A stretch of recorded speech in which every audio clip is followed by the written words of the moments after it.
ان الذین یحبون ان تشیع الفاحشہ، اور انقلاب اسلامیہ ایران کے بعد جب میڈیا کو ایک گائیڈ لائن دی گئی کہ اب تمہیں کس طرح کام کرنا، تو امام خمینی کی جو نصیحت تھی، بلکہ نصیحت نہیں حکم تھا، اس کا آغاز بھی اسی آیت سے ہوا، یہ پورے میڈیا کے لیے۔ اور آج کا میڈیا کیا ہے؟ سوشل میڈیا ہوا آپ کے ہاتھ میں۔ ترجمہ یہ ہے کہ ان الذین یحبون ان تشیع الفاحشہ، وہ لوگ جو بے حیائی کو صاحبان ایمان میں پھیلانا چاہتے ہیں، یحبون جو پسند کرتے ہیں، ان تشیع اشاعت کرنا، یہ لفظ اردو میں بھی استعمال ہوتا ہے، اشاعت کرنا، پروپیگیٹ کرنا، الفاحشہ۔ ہاں یہ لفظ ایسا ہے کہ اردو میں اس کے بہت ہی بدترین معنی، لیکن عربی زبان میں تو یہ لفظ کچھ اور ہی معنی دیتا۔ حتیٰ پیغمبر کی بیویوں کے لیے جو آیت تفسیر سے پہلے آئی، یا تو شاید بچے بھی کم ہیں اور جو ہیں بھی لوگ وہ مجلس شاید زیادہ سنتے ہیں، آئی فون سے کم کھیلتے ہیں۔ اگر میں یورپ میں یا کینیڈا میں پڑھ رہا تھا اتنی دیر میں آئی فون پہ یہ آیت لوگ نکال کے وہ آیت پڑھ رہے ہوتے، مولانا کو نہیں سن رہے ہوتے، وہ بھی اچھی بات ہے کہ اب فاحشہ پیغمبر کی بیویوں کے لیے آیت تطہیر سے پہلے یہ لفظ قرآن میں آیا عربی والا، اس کے معنی کھلا بے حیائی کا کوئی کام۔ تو میں تو بہرحال ابھی بات کر رہا ہوں صاحبان ایمان والی آیت سے، وہ لوگ جو پسند کرتے ہیں کہ پھیلایا جائے بے حیائی کو، فی الذین آمنوا، مومنوں کے معاشرے میں، لہم عذاب علیم، ان کے لیے عذاب ہے۔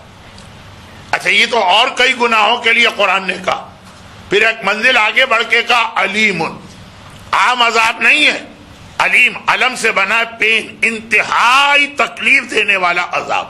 ایک تو اللہ کا ہر عذاب ہی مومن کی طاقت سے باہر، اور جب خود اللہ کہہ دے کہ یہ میرا عام عذاب نہیں ہے، یہ علیم عذاب ہے، انتہائی تکلیف دے، جسے اللہ تکلیف دے کہہ رہا۔ اور پھر آگے بڑھ کے کہا اور یہ بھی نہیں ہے کہ صرف ایک دفعہ آئے گا، پھر دنیا میں بھی یہ تمہارے لیے آئے گا، والآخرہ اور آخرت میں بھی آئے گا، واللہ یعلم، اللہ تو جانتا ہے، انتم لا تعلمون، تمہیں نہیں پتا ہے، تم تو بڑے مزے سے واٹس ایپ پہ یہاں کا میسج وہاں فارورڈ کر دیا، بہت زیادہ اپنے آپ کو مقدس و متقی اور پرہیزگار بنانا چاہا کہ جی ہمیں بہت زیادہ شریعت کا خیال ہے، تو ایک لفظ آگے بڑھا دیا، ایک جملہ forward as receive, forward as receive, بس سمجھے کہ بہت بڑی ہم نے اپنی ذمہ داری ادا کر دی۔ ہم سے زیادہ متقی اور مقدس انسان کون ہے کہ پیغام بھی پہنچا رہے تو احتیاطاً یہ جملہ لکھ رہے۔ قرآن کہہ رہا انتم لا تعلمون، تمہیں نہیں پتا، تم پاگل اور دیوانے ہو جاتے ہو جب فیس بک پہ بیٹھتے ہو، تم پاگل اور دیوانے ہو جاتے ہو جب سوشل نیٹ ورکنگ کی کسی بھی سائٹ پہ بیٹھتے ہو، جب واٹس ایپ تمہارے سامنے آتا ہے تمہیں ہوش نہیں رہتا، لا تعلمون، پتہ ہی نہیں کیا کر رہے ہو، اپنے لیے آگ خرید رہے ہو، اپنے لیے دردناک عذاب خرید رہے ہو دنیا اور آخرت میں، وہ لوگ جو بے حیائی کو پروموٹ کر رہے ہیں۔ اب یہ تو وصل آیت تھی، اس کے اوپر ابھی بات کو آگے بڑھانا ہے، مگر جو دوسری حدیث میں نے پڑھی وہ یہ ہے کہ حیا نہیں تو دین نہیں، دین خالی عورتوں کے پاس ہوتا ہے کہ مردوں کے پاس بھی دین ہوتا، جہاں دین ہوگا وہاں حیا ہوگی، جہاں حیا ہے وہاں دین، تو یہ حیا کا موضوع دونوں کے لیے ہے۔ اور آخر میں ایک اشارہ اور بھی میں نے کر دیا کہ یہ فیس بک اور واٹس ایپ بھی حیا کی قسموں میں آتے ہیں، تو فیس بک اور واٹس ایپ پر خالی عورتیں بیٹھتی ہیں کہ مرد بھی بیٹھتے ہیں؟ غالباً عورتوں سے کم نہیں، عورتوں سے زیادہ ہی بیٹھتے ہیں۔ اور اس میں ایک بات کا خیال رکھیے گا، اور وہ یہ ہے کہ بے حیائی کے حوالے سے جو عام طور پہ ذہن میں آتا ہے وہ والا گناہ تو ہے اپنی جگہ، لیکن اسلام میں جو سب سے زیادہ تاکید کی گئی وہ ہے زبان کی بے حیائی، وہ آنکھوں کی اور سر کے بالوں کی اور لباس کی، یہ ساری بے حیائیاں تو سمجھ میں آتی ہیں، مگر جس حیا کو ہم بھول جاتے ہیں وہ ہے زبان۔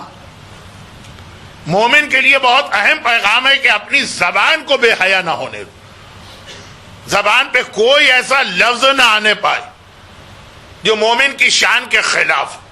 اب ایک اور بالام باور سے زیادہ مشہور واقعہ میرے ذہن میں تڑپ رہا ہے، مچل رہا ہے، لیکن میں اس کو نہیں آنے دے رہا ہوں کیونکہ ایک تو بہت مشہور اور دوسرا یہ کہ وقت بھی نہیں۔ سعد ابن معاذ جیسا پیغمبر کا عظیم ترین صحابی، میں نے ایک لفظ استعمال کیا عظیم ترین، بہت سوچ سمجھ کے، کیونکہ سعد کے لیے مولا نے ایک ایسا جملہ ارشاد فرما دیا کہ بس اس سے بڑھ کر ایک غیر معصوم کی فضیلت آ نہیں سکتی تھی۔ گھر کے سلمان اور ابو ذر کا رتبہ سعد سے زیادہ، مگر یہ والی فضیلت۔ آج کل آپ فاطمیہ کے مصائب سن رہے ہیں، اتنے سارے مصائب ہوئے۔ مولا کا ایک جملہ ہے کہ اگر سعد ابن معاذ زندہ ہوتا تو کسی کے مجال نہیں تھی کہ ہم پر ظلم کرتا اور ہمارا حق چھینتا۔ مشکل کشائے کائنات یہ کہتے کہ جو ہمارا حق چھینا گیا اور جو ہم پر ظلم کیے گئے، ہمارا سب سے بڑا اس وقت پروٹیکٹر اور ڈیفینڈر سعد ابن معاذ ہوتا، اگر وہ ہوتا، پھر کسی کی مجال نہ ہوتی۔ اتنا عظیم یہ صحابی، وہ جنگ خندق میں شہید ہوئے وہ الگ بات، مگر اتنا عظیم صحابی مرتے ہی جہنم میں گیا۔ یہ والی جہنم نہیں، کیونکہ یہ والی جہنم اور یہ والی جنت جو ایک بار جائے گا پھر باہر نہیں آئے گا، لیکن جہنم جیسی جو اللہ نے جہنم بنائی جو مرنے، اور جب پوچھا گیا یا رسول اللہ اتنا بڑا صاحب، کہا اپنی زبان کی بے احتیاطی کی وجہ۔ آدمی بہت اچھا، اور خالی زبانی نہیں، اتنی سروسز اسلام اور آل محمد کو دی کہ میں تو بہت زیادہ سعد ابن معاذ سے امپریس ہوں۔ مدینے میں خصوصیت سے ان کی قبر کی زیارت بھی اپنے ساتھیوں کو کراتا ہوں، اور ان کا اسلام قبول کرنا۔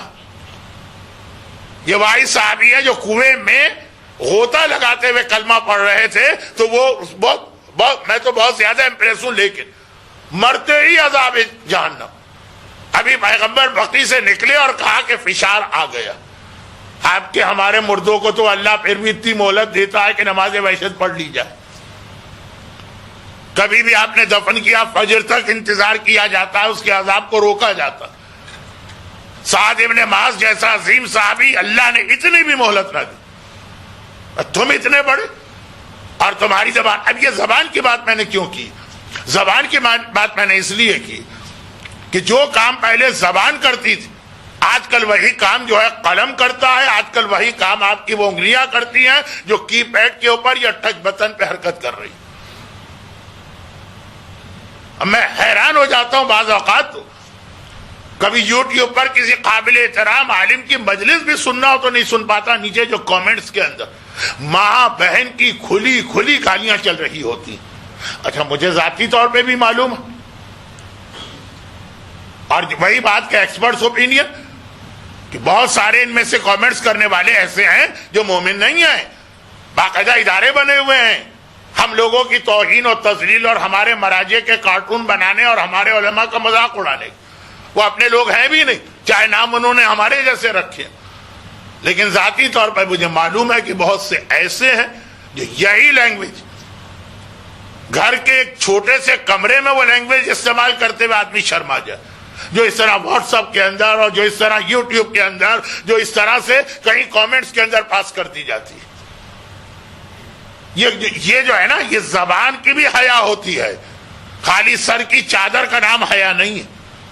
اور یہی اس حدیث کا ایک انٹرپریٹیشن ہے جس کو بہت جلدی سے پڑھ رہا ہوں۔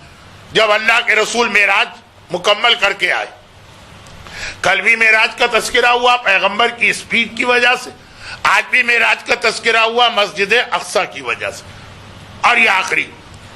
تو لوگوں نے پوچھا کہ یا رسول اللہ آپ نے جہنم بھی دیکھی، تو جہنم میں میجورٹی کس کی تھی؟ پیغمبر نے کہا عورتوں کی تھی۔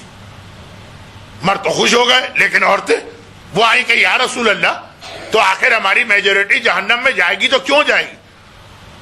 کہا کہ دو تم میں ایسی خرابیاں کہ اگر اس پہ قابو پا لو تو شاید جہنم عورتوں سے تو خالی رہ جائے، مرد ہی مرد نظر آئے۔ ایک شوہر کی خدمت میں کمی، اور دوسرا اپنی زبان پہ قابو نہ پانا۔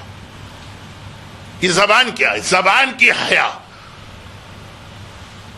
پیغمبر نے سر کے حجاب کا یہاں تذکرہ نہیں کیا، پیغمبر نے کہا زبان کے کنٹرول کا تذکرہ کیا۔ تو مسئلہ کیا بنا؟ جہنم کا عورت مرد سے تعلق نہیں، جو اپنی زبان کے بارے میں اتنا ہی لاپرواہ اور غیر محتاط ہوگا. اور اس وقت فیس بک، واٹس ایپ، ٹویٹر اور جتنے بھی سوشل نیٹ ورکنگ سائٹ، ان کی سب سے بڑی خرابی یہ ہے کہ ہمارے بچے اور نوجوان، عربی میں ایک لفظ ہے جسور، بہت جرت والے، بدتمیزی والے بنتے چلے جا رہے ہیں. لیکن خالی وہ نہیں، ماشاءاللہ ہندوستان کے چینلز نے بھی زبان خراب کرنے میں کوئی کم حصہ انجام نہیں دیا. برحمتك يا أرحم الراحمين وصلى الله على محمد وآله الطاهرين.